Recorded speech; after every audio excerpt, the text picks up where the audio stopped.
but Keyboy is a valid target. Here we go. Let's get into the Land of Dawn for game number 2. It's match point for the current reigning and defending MSC champions as they vie to knock down the recently revived, rejuvenated, and reactivated MSC 2020 roster in RSGPH. Something to note here, Gideon, and this is an opinion of mine. I don't know how you feel about it and the folks back at home, but the lineup on RSGPH, even with the Angela, especially with the Angela, feels like they're going to have to take their time with the damage. Nothing comes quick. There's a lack of burst. There is a significant lack of burst, and you know, this is a little reminiscent of the previous series where when Bigatron Alpha are very much dedicated into making sure their marksman is going to be the overall carry and majority damage dealer for their team lineup. And it makes sense, right? Like RSGPH, their lineup is literally all about peel. If they have a traditional front to front, it might be a little bit difficult for ONIC, but Coach Yeb, with the way that he's drafted and the way he set up boots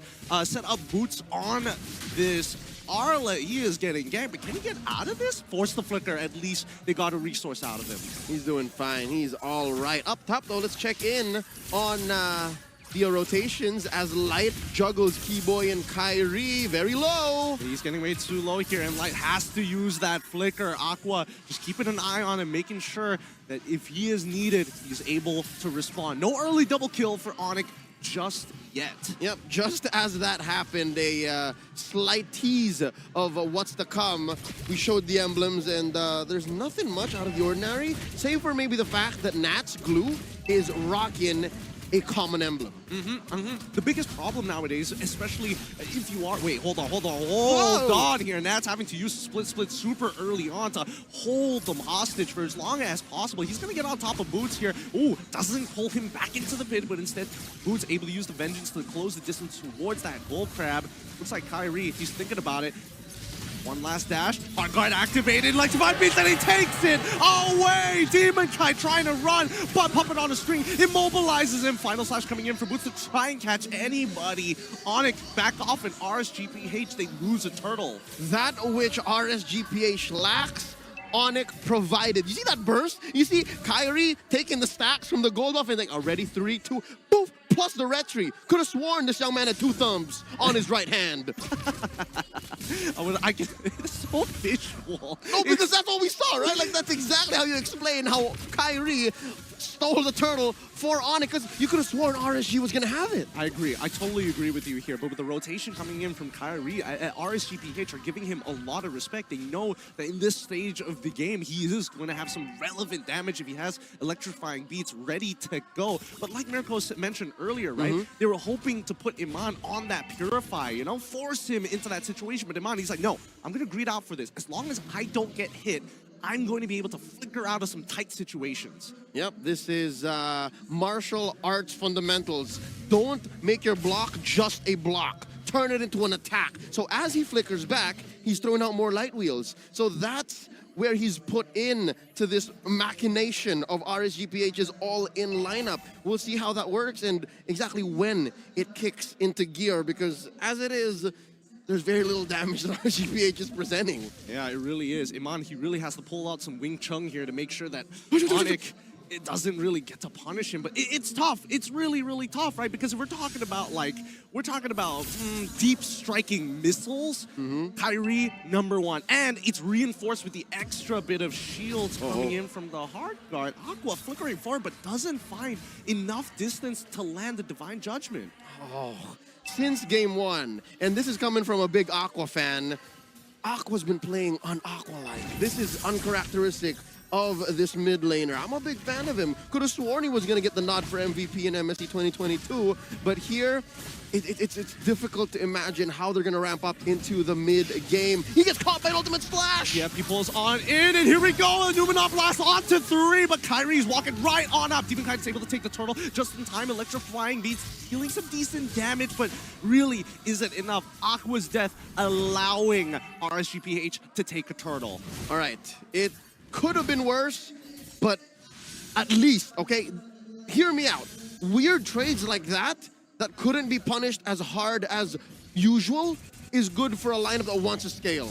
Unless it was a total wipeout or a huge trade like a 2-for-1, 3-for-1, this will help RSGPH's all in the long run. But you still got to get there. Again, that's been the story since game one, right? You can get inches, but how do you get through the last stretch, the home stretch, that final mile? I think, you know, when the time comes, that's when RSGPH will start thinking about it, right? Because they just want a team fight. They want to slow things down. And as long as they are at least within arm's reach of ONIC, they've got a really good chance. On the opposite end, right?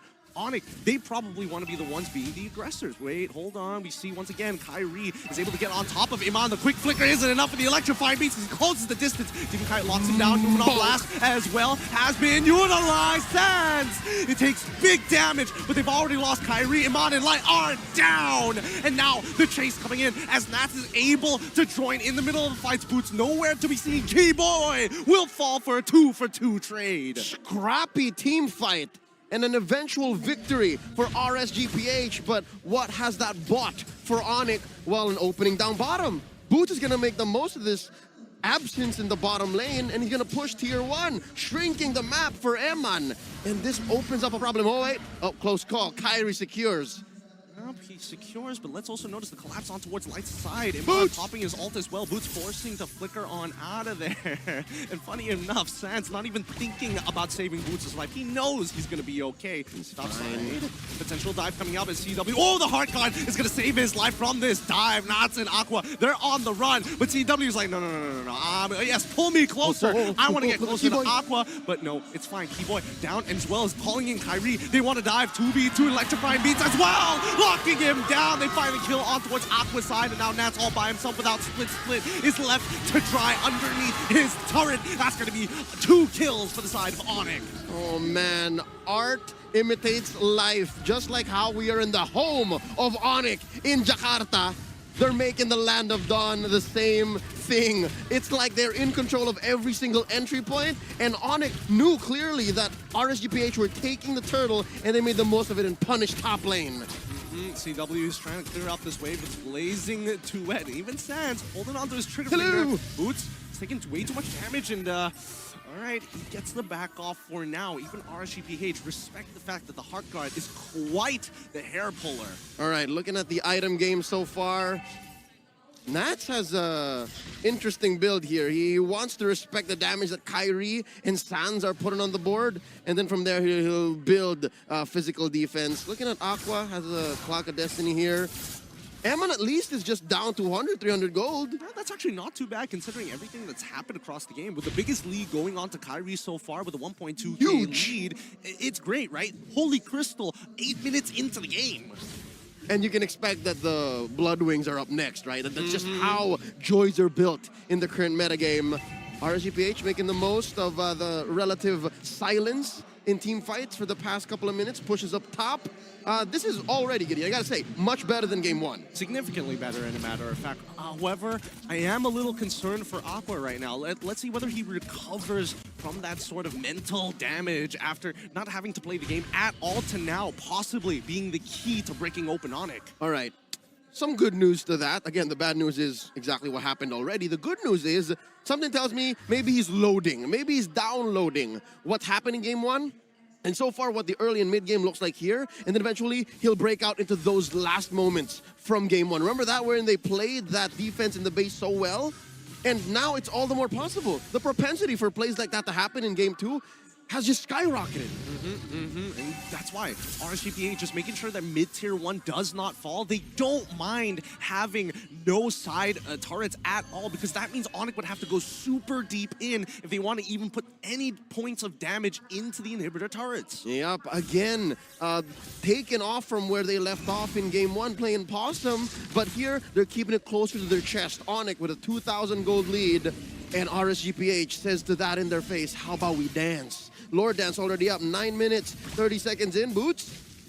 He's going to take a little bit of damage here. Sans, it doesn't look like the Heart Guard's coming out just yet. He's ready for it. He's waiting for it. Boots, he's able to go. Kyrie, in the matter of fact, actually gets the Heart Guard into the middle with the electrifying beats. The damage is good. Aqua is gone. Numenor Blast trying to disengage. It's tough, but Boots falls down to Nats and CW. Despite it all, that sprint is keeping him nice and healthy. He's kiting out of his mind. Oh, split will not save Nats. Kyrie pops him. 2 for for 1, and eventually ONIC turns to the Lord. Yep, they want even more than this. They want to break this tier 1. They want to speed up this game. The tempo increases for ONIC. Lord here, 3/4 of its health down and up, approaching halfway point. 10.5 minutes in. Yeah, they're gonna blitz it. ONIC is gonna score this major objective. Son's, once again, just taunting, right? He doesn't even need to be part of these fights. He can split push on the side, and Kyrie can help fix the bottom side towards the neutral objective, and they just work in tandem so well. That's a thing of pure terror. It's a hero with very little mobility, just standing there. And you know that one of those players' thumbs are on the recall button. That's what Sans does. That's the psychological warfare that he's committing, right? And people online saying, why is Sans doing that? Why is that? Imagine that being done to you in a ranked game. Exactly. And the rest of your teammates, especially if you're an EXP laner, why aren't you clearing the waves? Why aren't you part of the fight? There's just no winning it. You can't be in 2 places at once. But now, with the Lord crashing on, and let's see how ONIC responds, because it feels like ONIC, they don't want to press the advantage any more than this. It feels like it's a liability to actually walk with these big waves. And that's a clear sign that ONIC have been learning from the lessons in the group stages. A lot of the moments that put them in hot water were in where they overextended. Hell, we just saw that in game 1, right? Wherein RSGPH played possum and hooked them into their base and punished them for an almost seemingly instant comeback, but it's not as easy, right? It doesn't happen like that. But right now, looking at ONIC with a 5K gold lead approaching the 12-minute mark, Lord coming in a minute and a half about, it's difficult. But RSGPH are in a better state. I'm wondering if Eman is ready. What's Eman building right now? What's he got? Oh, 3 core items on the way to his 4th. Oh. A Wind of Nature. Okay, that's good. That's really, really good to hear. As soon as he gets that Winds of Nature, he can actually go toe-to-toe against CW. I'm guessing CW already has his Winds of Nature immediately built, considering the amount of gold that ONIC has right now. He does. Homie does. So that's what buys him the 1,000 gold ahead he has. 1,000 and change at that. So that's one dynamic that they have to think about. RSGPH, they have to get everything right, man. Aqua has to have the DJ, or at least the final slash, one or the other. Now that Kyrie's, he's 2 level ahead of Demon Kai, right? So I guess this is what ONIC is waiting for. We're gonna play around neutral objectives. We need to make sure that we don't get hit by lightning, especially when you're Joy and you're able to dodge big CC. With the hard guard, it gives you just another layer of complexity. Yep. Talking about Kyrie, there's the aforementioned Blood Wings. So all the more, he's so difficult to kill, and he spouts out just that much more damage. Now looking at the engage, looking at the angles. Oh man, here's something I miss. Light finding himself all the way in the back. If you'll remember, folks, in recent history, I'm talking maybe 6-9 months back, you know how Light finds these odd bushes that you could have sworn he couldn't have gotten there?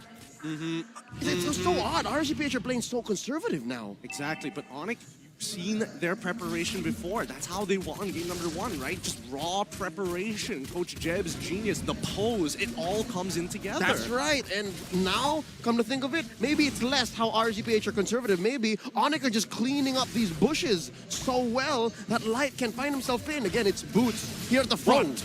All right, okay, CW, he has to kite this a little bit better, but now instantaneously you see that Kyrie with the electrifying beats as well, and the heart got on towards Nats' side. That Athena shield keeps him alive, but they've already taken out Demon Kite. This Lord is ONIC's to take. Oh wow, Keyboy! Oh! Grand Theft Orange! The MSP 2023 MVP just stole the orange buff right in Eman's face! My jaw literally just dropped. I'm like, no way he's gonna get that. No. Ring of Order, I did. This has got to be so frustrating for RSGPH. It feels like every smart move that they think of, ONIC is already right at the front door. You know what's worse? Keyboy had nothing. He's building like weird little baby items, like elements to it. So it was just off of pure mechanics and timing. Yep, it's, I mean, what can you do? What can you do? You can't win them all. You cannot win them all. But with this Lord pushing on, I want to see whether ONIC is going to do the same thing, right? Are they just going to play possum and not walk with the waves? Or are they waiting for RSGPH to actually make the mistake? It's a Luminous Lord marching up through top, and there is a closer wave in mid and bottom. So this is to RSGPH's benefit. they can actually do some damage control here, given that they have, again, relatively less than ideal wave clear. And Nats comes in. I mean, gets pushed down now. Oh, Hey. Nearly a big turnaround for the side of RSGP. HCW, you gotta be careful there. He's gonna top himself up with that wave and with the help of Sands at the same time. But here we go. This is where it gets dangerous. Ooh, key Void. Iman needs to be respected. His mid inhibitor's down. Kyrie's coming in for the backline. The instantaneous Winter Truncheon. You're not even gonna be enough. Iman dies instantaneously. CW in the back line. A double for Kyrie. The Blazing Duet has chunked them all for Kyrie to eat them all up. Mistakes were made, and ONIC are looking to close it out. Just 2 defenders left, and the base goes down. ONIC sweeps RSG PH. Is it me, or is this one of the cleanest games we have seen from ONIC thus far here in the playoffs?